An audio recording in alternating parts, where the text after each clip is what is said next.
The stars had always called to humanity. For thousands of years, people looked up at the night sky and wondered what waited in the darkness between worlds. In the year 2247, they finally had their answer. Humanity was not alone. The Galactic Concord was a union of 200 alien species. Some had been traveling between stars for millions of years. They had seen empires rise and fall. They had watched young species crawl out of their birth worlds, only to destroy themselves in wars or fade away into extinction. When humans arrived, the ancient races looked at them with mild curiosity and nothing more. Humans were small, humans were weak. Humans lived for less than 100 years, which was barely a heartbeat compared to species that measured their lives in centuries. Most puzzling of all, humans insisted on bringing their families everywhere they went. They brought their children to space stations. They brought their elderly to colony worlds. They even brought their pets, strange furry creatures that served no logical purpose.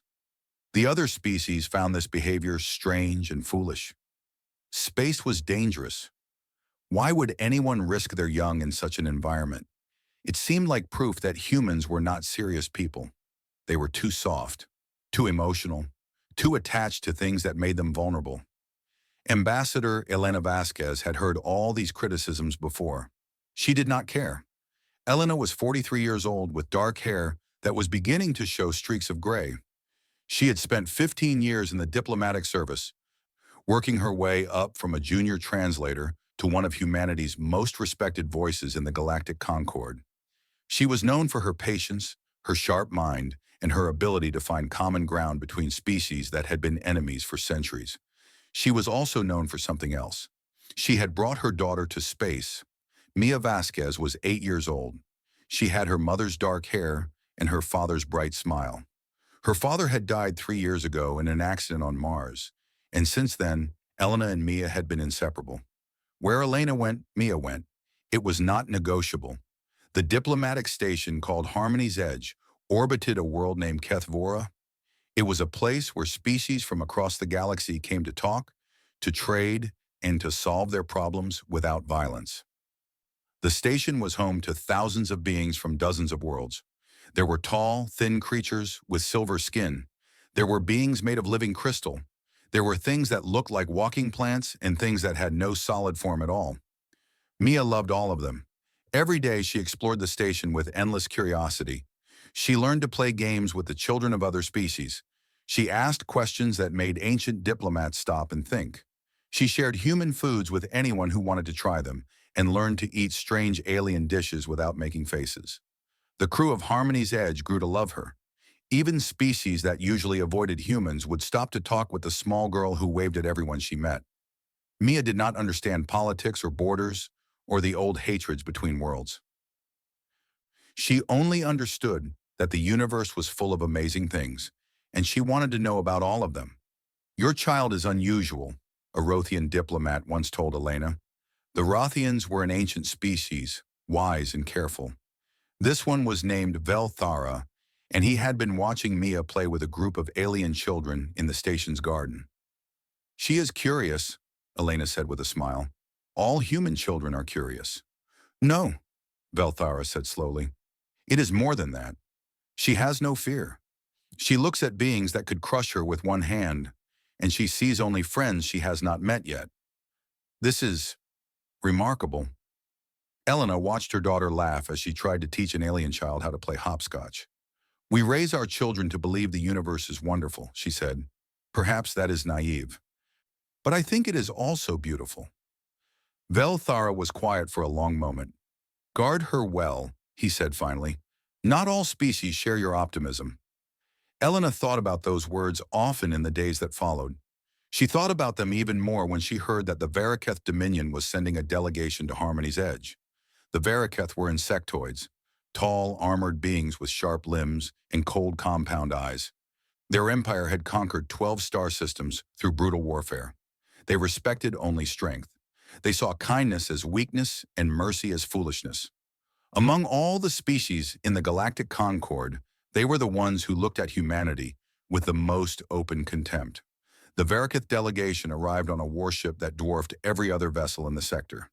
Its commander was named Jelketh. and he walked through the station like he owned it. His hard shell gleamed under the lights. His movements were sharp and precise, like a machine built for killing. When Jelketh saw Mia playing in a corridor, he stopped, his compound eyes fixed on her small form. He watched as she laughed and chased a floating toy through the air. "What is this?" he asked a nearby human officer. "That's Mia," the officer said, "Ambassador Vasquez's daughter." Jelketh made a sound like metal scraping against metal. It might have been laughter. "You bring your larvae to a place like this? You put them on display where anyone could take them?" The officer's jaw tightened. "She's a child, not a bargaining chip." "Everything is a bargaining chip," Jelketh said. His eyes never left Mia. "You humans have much to learn about the universe." He walked away and the officer felt cold despite the station's warm air. He made a note to increase security around the ambassador's quarters. It would not be enough. The negotiations between the Galactic Concord and the Varaketh Dominion were not going well. 3 days of talking had produced nothing but arguments. The Varaketh wanted mining rights to a sector rich in rare minerals. The Concord wanted them to follow the same rules as everyone else. Commander Jelketh saw these rules as chains designed to hold his people back. "We take what we need," Jelketh said during one meeting. "This is the natural order. The strong survive. The weak serve or die." Elena Vasquez sat across from him, her face calm despite the anger burning in her chest.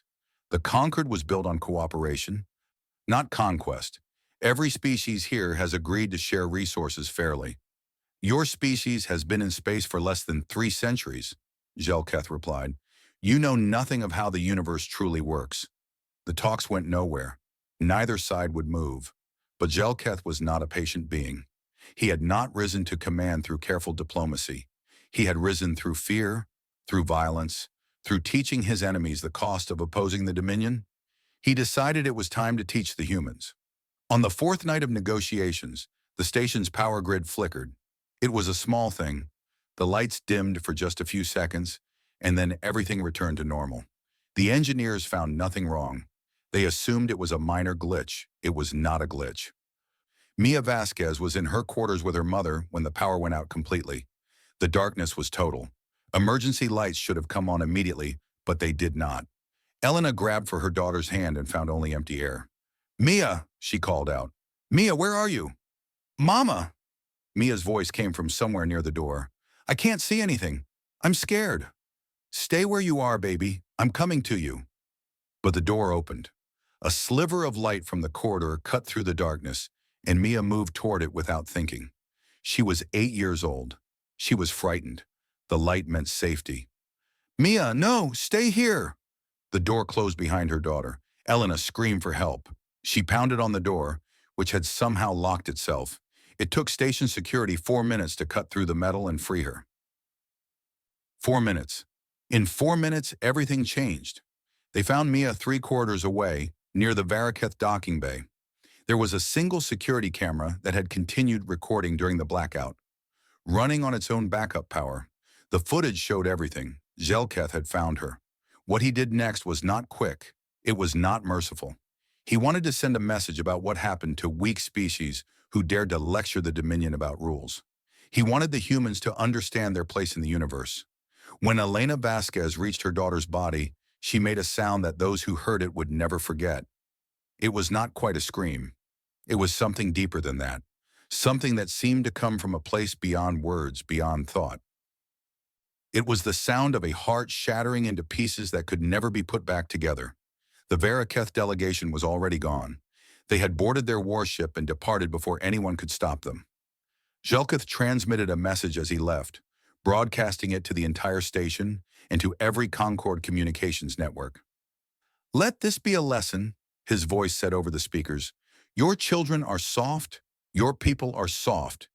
You wrap yourselves in rules and pretend you are civilized, but you are nothing.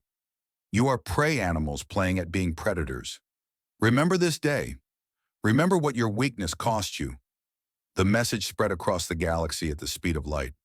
100 species saw what Jelketh had done. 1,000 worlds watched the footage from that security camera. And then something strange happened. The humans on Harmony's Edge stopped talking. They stopped crying. They stopped doing anything at all. They simply went quiet. An Antheran diplomat approached a group of human officers, expecting to offer words of comfort. But when he saw their faces, he stepped back without speaking. Their eyes were empty. Their bodies were still. It was like looking at machines that had been shut down and were waiting to be turned back on. "What is happening to them?" the Antheran asked Velthara, the old Rothian. Velthara was standing very still, his ancient eyes fixed on the silent humans. When he spoke, his voice was barely a whisper. "I have lived for 800 years, he said. "I have studied humanity since they first reached the stars.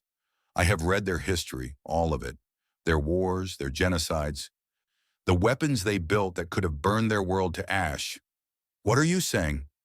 "I am saying that the Varaketh have made a terrible mistake." Velthara's hands were shaking. "These humans you see every day, the friendly ones, the kind ones, the ones who bring their children to space stations, they are not the whole truth.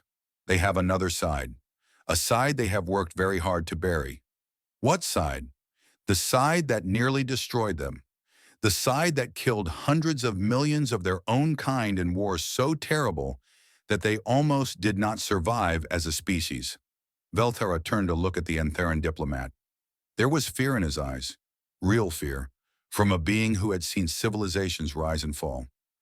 "Jelketh did not kill a human child," Velthara said. "He woke something up. Something that humanity has spent centuries trying to keep asleep." On Harmony's edge, the humans remained silent. On Earth, 20 billion people received the same message at the same time. For 6 hours, the planet did not respond. And in the darkness of space, the Varaketh Dominion laughed at the silence, believing they had won. They could not have been more wrong. 6 hours after the death of Mia Vasquez, Earth finally spoke. Every human ambassador in Concord space received the same message at the same time. They read it, and then they began to move. They did not run. They did not panic. They simply started packing their belongings and saying goodbye. On Harmony's edge, the human diplomatic staff submitted their formal withdrawal papers. They were polite. They were professional. They thanked their alien colleagues for years of friendship and cooperation. They shook hands and exchanged warm words. But their eyes were wrong. A Kathrani traitor who had known humans for decades tried to stop one of them in a corridor. "Where are you going?" she asked. "What is happening?" The human, a young man who had always been quick to smile, looked at her with a face that showed nothing at all. "We are going home," he said. "But why? The Concord will demand justice for what happened. We will make the Varaketh pay for this crime." "Thank you," the young man said. "You are very kind. But this is a human matter now." He walked away, and the Kathrani felt a chill run through her body. She had never seen a human look like that before. She hoped she would never see it again. Across the galaxy, the same scene played out on 1,000 worlds. Humans left their posts, their homes, their businesses. They settled their debts. They said their farewells. They boarded ships heading for Earth-controlled space. The Galactic Concord watched in confusion. What were the humans doing? Were they running away? Were they abandoning their place in galactic society because of one tragedy? The Varaketh Dominion certainly thought so. "Look at them flee," Jelketh said to his officers as reports came in. "One dead child and they scatter like insects before a fire. I told you they were weak. I told you they were nothing but soft prey, pretending to be civilized beings." His officers made sounds of agreement. The Dominion began celebrating what they saw as a complete victory. Jelketh had not just killed a human child. He had broken the entire species. They would never dare challenge the Varaketh again. Then the message arrived. It came from the United Earth Government, broadcast on every frequency and translated into every language. It was short. It was simple. It contained no emotion at all. The Varaketh Dominion has 7 solar cycles to surrender Commander Jelketh and all personnel involved in the murder of Mia Vasquez, age 8, of Buenos Aires, Earth. There will be no negotiation. There will be no extension. That was all. No threats, no promises of what would happen if the deadline was not met. Just a statement of fact, delivered in a voice as cold as the void between stars. The Varaketh High Command responded with laughter. 7 cycles? What could the humans possibly do in 7 cycles? Their fleet was small. Their technology was primitive compared to the Dominion's war machines. This was an empty threat from a dying species. Zelketh sent his own message in reply. The Dominion does not negotiate with prey. If Earth wishes to join its dead child, we will be happy to assist. On Earth, no one responded to his words, but something was happening on humanity's homeworld, something that the rest of the galaxy could not see. In the mountains of Colorado, deep underground, lights came on in facilities that had been dark for a century. Old machines hummed to life. Computers that had been sleeping since before first contact began running calculations that made no sense to anyone who watched them. In the deserts of Australia, factory doors that had been sealed for generations were blown open from the inside. Workers poured in by the thousands, humans who had never built weapons in their lives but somehow knew exactly what to do. They worked without rest. They worked without speaking. They worked like their hands belonged to something greater than themselves.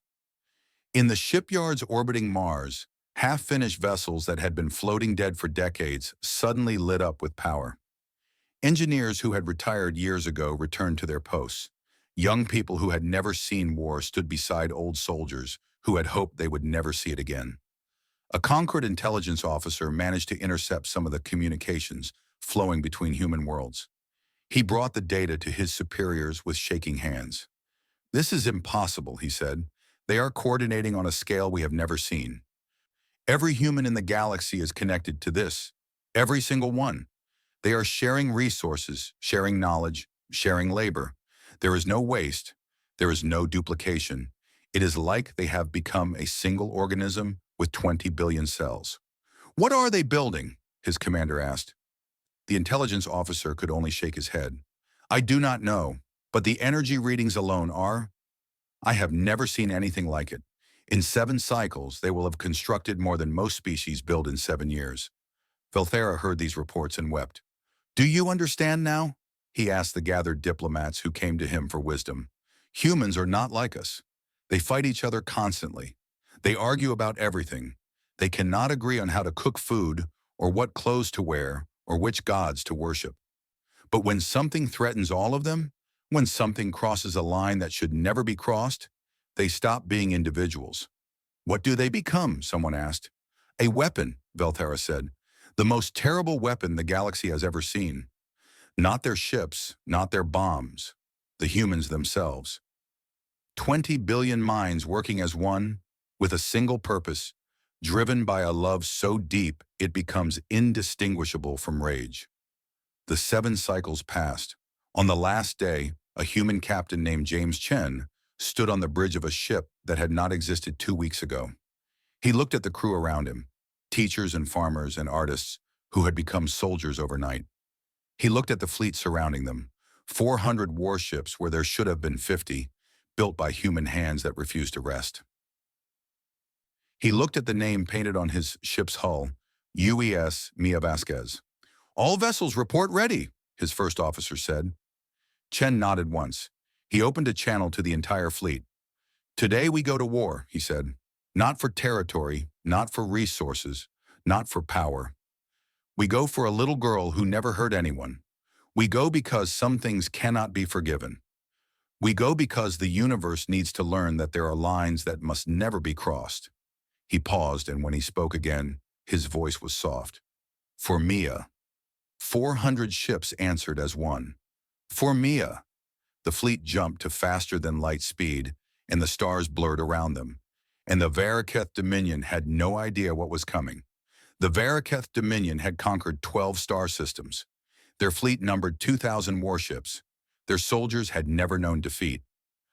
They expected the humans to send perhaps 50 vessels, a token force to save face before inevitable surrender. They had prepared a trap in the outer reaches of their home system where their superior numbers would crush the pathetic human fleet in minutes. Then their sensors lit up, and everything they thought they knew about humanity died. "Report," Commander Zelketh demanded from the bridge of his flagship. His sensor officer's voice shook as he answered. 400 human capital ships, 2,000 support vessels, and something else. We are detecting energy signatures we cannot identify. Weapon systems that do not match any known technology. Zelketh felt something he had not experienced in decades. Fear. That is impossible. They could not build such a force in 7 cycles. No species could. They did, Commander. They are here. The human fleet emerged from faster-than-light travel like a wave of silver and steel. At the front was a ship larger than anything the Varaketh had ever seen, a dreadnought painted black, with a name written across its hull in letters of burning gold. UES Mia Vasquez. The voice of Captain James Chen came over every Varaketh communication channel. It was calm. It was quiet. It was terrifying. Attention, Varaketh Dominion. This is the United Earth Navy. You were given 7 cycles to surrender those responsible for the murder of Mia Vasquez. That time has passed. What happens next is the consequence of your choice. You think you can threaten us? Jelketh's voice boomed back. We are the Dominion. We have crushed species older and stronger than you. You are insects. You are nothing. We were nothing, Chen replied. Now we are her vengeance. The battle began. Varaketh warships fired first, launching thousands of missiles and energy beams toward the human fleet. It should have been a devastating opening attack. Their weapons had destroyed countless enemies before. The human ships did not try to dodge. Instead, strange fields of energy appeared around them, shields that bent space itself, causing missiles to curve away and energy beams to scatter harmlessly into the void. What is this? Jelketh demanded. What technology is this? No one could answer him. Humanity had spent centuries developing weapons in secret, not because they planned to use them, but because they remembered what they were capable of. They remembered the nuclear fires that had almost consumed their world. They remembered the genetic weapons and the AI wars, and the 1,000 different ways they had nearly destroyed themselves. They had buried those technologies deep. They had hoped to never use them again. Hope was a luxury they could no longer afford. The human fleet moved forward, and they did not move like a military force. They moved like a single living thing, each ship knowing exactly where to go, what to do, how to support every other vessel around it. 20 billion minds had worked together to plan this attack, and now 100,000 humans were executing that plan with perfect precision. The UES Mia Vasquez fired its main weapon. It was not a laser or a missile or a bomb. It was something new, something humans had invented in the dark days before first contact and then locked away, praying it would never be needed. A beam of pure white light struck a Varaketh carrier. For a moment, nothing happened. Then the carrier simply stopped existing. There was no explosion, no debris. The atoms that made up the ship were simply torn apart and scattered into nothing. The Varaketh fleet began to die. Ship after ship fell to human weapons. The things that should have been impossible became reality. Energy shields that could not be broken. Projectiles that moved faster than light. Bombs that created tiny black holes and swallowed entire squadrons whole. But the humans did not rely only on their technology. When Varaketh boarding parties tried to enter human vessels, they found something even more frightening. Human soldiers. They were not wearing the heavy armor that most species used. They were fast and light, moving through corridors like shadows. They fought with weapons in their hands and with their bare fists when their weapons were empty. They kept coming no matter how many wounds they took. They did not scream or roar or give any sign of emotion at all. They simply killed. A Varaketh warrior who survived long enough to retreat reported what he had seen to his commanders. They carry pictures in their armor, he said, his voice trembling. Small images of a human child. They look at them before they fight. And then they stop being afraid of anything. The battle lasted 9 hours. By the end, the Varaketh fleet was gone. 1,500 ships destroyed. 300 captured. The rest fled into deep space, abandoning their homeworld to the enemy they had thought was nothing but weak prey. Human ground forces landed on the Varaketh home planet. They did not burn cities. They did not slaughter civilians. They were not there for genocide. They were there for one thing only. Jelketh tried to hide in an underground bunker beneath the capital city. He surrounded himself with his best warriors. He armed himself with weapons that could cut through steel. It did not matter. The humans found him. They came through walls he thought were solid. They appeared from shadows that should have been empty. His warriors fell one by one until Jelketh stood alone, facing a human soldier no taller than his chest. You cannot kill me, Jelketh said. I am the commander of the Dominion. I am... You are the one who killed Mia Vasquez, the soldier said. You are the one we came for. She raised her weapon, not to shoot, but to stun. Her orders were clear. Zelketh had to be taken alive. Humanity wanted him to face justice. As the darkness took him, Zelketh heard the soldier speak one more time. For Mia, she whispered. And then there was nothing. News of the human victory spread across the galaxy. Species who had dismissed humanity as soft and weak watched the recordings in shock. They saw the impossible weapons. They saw the unstoppable soldiers. They saw what happened when humanity stopped being peaceful. Velthara received a message from a young diplomat who had witnessed the battle from a safe distance. The young man's words were simple. I understand now. The humans are not warriors pretending to be peaceful. They are monsters who have chosen to be kind, and we must never give them a reason to change their minds. The old Rothian read the message and nodded slowly. The universe was finally learning the truth. The trial of Commander Zelketh took place on a station built in the empty space between stars. It was neutral ground, chosen so that no species could claim the proceedings were unfair. Representatives from every member of the Galactic Concord came to watch. They filled the viewing galleries until there was no room left to stand. Zelketh was brought before the tribunal in chains. He had been proud once. He had been terrible. Now he was just an old insect who had learned too late that some prey bites back. The evidence against him was overwhelming. His own transmission played for the court, his voice boasting about what he had done, mocking the humans, promising that this was only the beginning of what the Dominion would do to weak species. Let this be a lesson, his recorded voice said. Your children are soft. Your people are soft. Ambassador Elena Vasquez sat in the front row of the human delegation.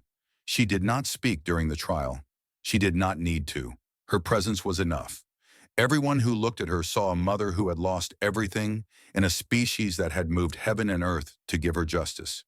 The tribunal found Zelketh guilty of murder, of war crimes, of acts of cruelty against a child. The sentence was not death. Humans had debated for days about what punishment would be fitting, and in the end, they had decided that death was too easy. Zelketh would spend the rest of his long life on a barren moon, alone except for an artificial intelligence. Once every day, the AI would show him the recording from that security camera. Once every day, he would be forced to watch what he had done. You call this mercy? Zelketh spat as the sentence was read. The human judge looked at him with eyes that held no warmth at all. We call it justice, she said. You wanted to teach us about consequences. Now you will learn about them yourself. The Varaketh Dominion itself faced a different kind of judgment. Their military was dissolved. Their conquered territories were freed. Their ruling class was put on trial for creating the culture that had produced monsters like Zelketh. Some species in the conquered worried that humanity had gone too far. They whispered that the humans were becoming the very thing they had fought against. Conquerors, destroyers, a force of violence that would threaten the peace of the galaxy. But the humans surprised them. As soon as Zelketh was sentenced and the Dominion was broken, the human war machine stopped. The impossible weapons were locked away again. The soldiers went home to their families. The factories that had worked day and night returned to making peaceful goods. The UES Mia Vasquez, the great dreadnought that had led the attack, was decommissioned. It was turned into a memorial, a place where anyone could come to learn about a little girl who had loved the stars and the terrible price paid when that love was betrayed. Velthara visited the memorial a year after the war ended. He walked through halls that had once been filled with weapons and found them now filled with light. Holographic images showed Mia's life, her first steps, her first day of school, her drawings of alien friends she had made on Harmony's Edge. In the center of the ship, there was a garden. Real plants grew there, brought from 100 different worlds. In the middle of the garden stood a statue of a small girl reaching up toward the stars. The old Rothian stood before that statue for a long time. I think I understand now, he said quietly, why you fight so hard, why you love so deeply, why the death of one child could wake such fury in your entire species. A human guide stood nearby. She was young, about the same age Mia would have been if she had lived. Why do you think that is? She asked. Velthara considered his answer carefully. Because you know how fragile life is, he said finally. You live such short lives compared to most species. You lose your loved ones so quickly. Every moment you have together is precious beyond measure. And when someone takes those moments away, when someone destroys something so precious, you cannot let it pass. You must respond, not out of hatred, but out of love. The young guide smiled sadly. My grandmother told me once that humans aren't really a violent species. We're a protective species. We only become violent when something threatens what we're protecting. And you protect your children above all else. Yes, always. Velthara nodded slowly. He looked up at the statue one more time, at the bronze girl reaching for stars she would never touch. I will tell my people, he said. I will tell everyone I meet. The humans are not to be feared for their weapons or their soldiers. They are to be respected for their love. And that love is a warning to anyone who would think of harming them. A warning? Yes.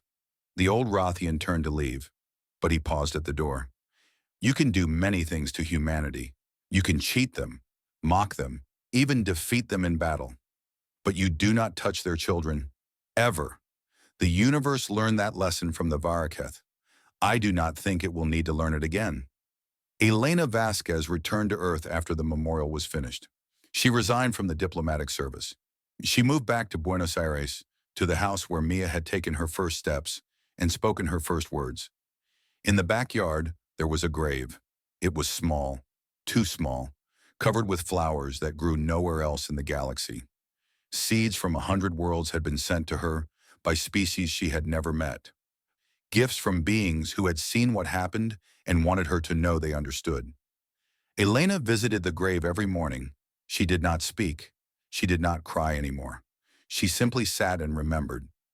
One morning, a year after the war, she found a Varaketh standing at her garden gate. He was young, barely an adult by his species standards. His compound eyes were fixed on the flowers covering her daughter's grave. Elena's security team moved forward, but she raised a hand to stop them. Who are you? She asked. The young Varaketh bowed his head. I am Keltar.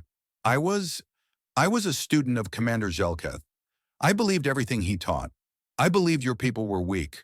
I believed children were nothing but vulnerabilities. And now? Keldar was silent for a long moment. I watched the recordings. Not of the battle, of your daughter. The ones from Harmony's Edge, where she played with children from every species, where she smiled at everyone, even those who did not smile back. He looked up at Elena with eyes that seemed somehow different from Jelketh's. Softer, filled with something that might have been pain. I came to say I am sorry, not for my people, for myself, for believing that love was weakness, for not understanding until it was too late. Elena studied him for a long time. Then she opened the gate. Come, she said, let me tell you about my daughter.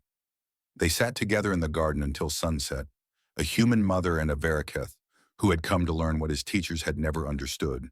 And among the flowers on Mia's grave, new seeds began to grow, carried from a dying empire by hands that had finally learned to build instead of destroy.